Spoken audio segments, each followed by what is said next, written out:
Nous abordons ici le principe d'un test statistique d'hypothèse. Tous les tests statistiques d'hypothèse sont construits de la même façon. Au départ, on se pose une question scientifique. Une fois qu'on s'est posé cette question, on formule une hypothèse de travail qui, en général, de façon exprimée très vague, dit il y a des différences.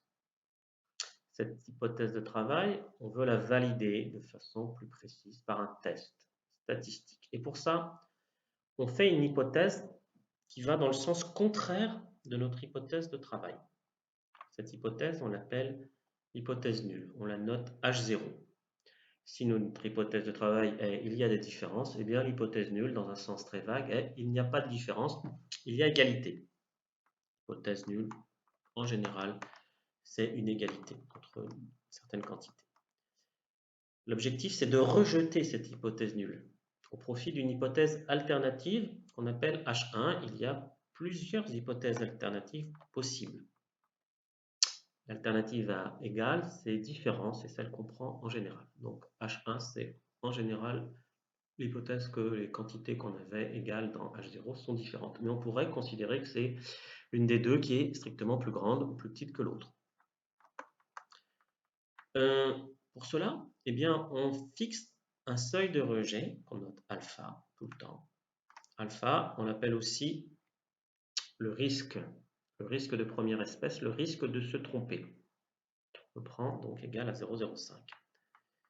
Choisir un test, c'est choisir une variable aléatoire, appelée statistique du test. Cette variable aléatoire, cette statistique, elle est construite à partir des grands xi. Les grands xi, je rappelle, sont les variables aléatoires liées aux petits xi, les observations, les mesures.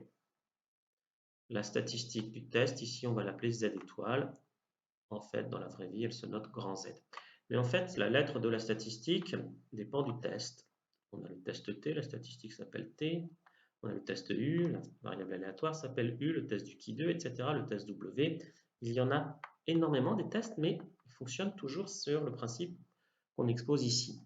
On réalise les mesures, c'est-à-dire les observations des grands xi. Donc on a les petits xi, et puisqu'on a les petits xi, eh bien on a une observation, notre variable aléatoire, z étoile, que je note ici, z obs étoile, z observé. Maintenant, si notre hypothèse H0 est astucieuse, eh bien la loi de la variable z étoile, elle est connue théoriquement. Et on regarde, en fait, la seule chose qu'on regarde, c'est la probabilité que cette variable aléatoire, z étoile, prenne des valeurs au moins égales à celles qu'on a observées, le petit z observé.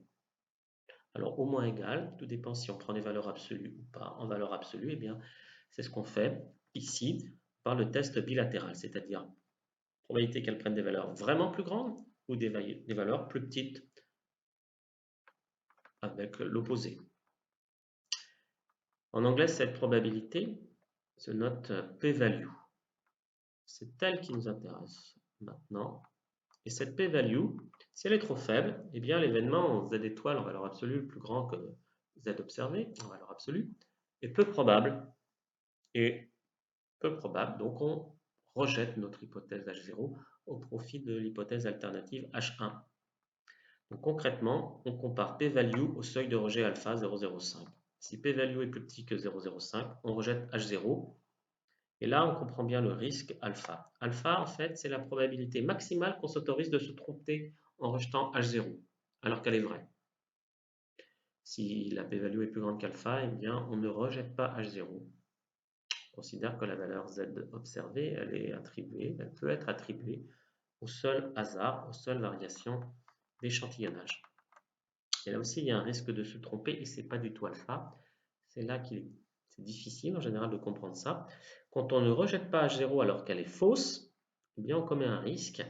Et ce risque dépend du test, de la puissance du test.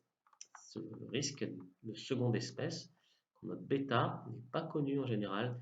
C'est pour ça que c'est très dangereux d'accepter H0, parce que la probabilité de se tromper, eh bien, on ne la connaît pas. Et donc, on ne devrait jamais accepter H0, on devrait toujours faire un test pour la rejeter. Voilà, c'est tout. Il faudra appliquer ceci au test de conformité d'une espérance.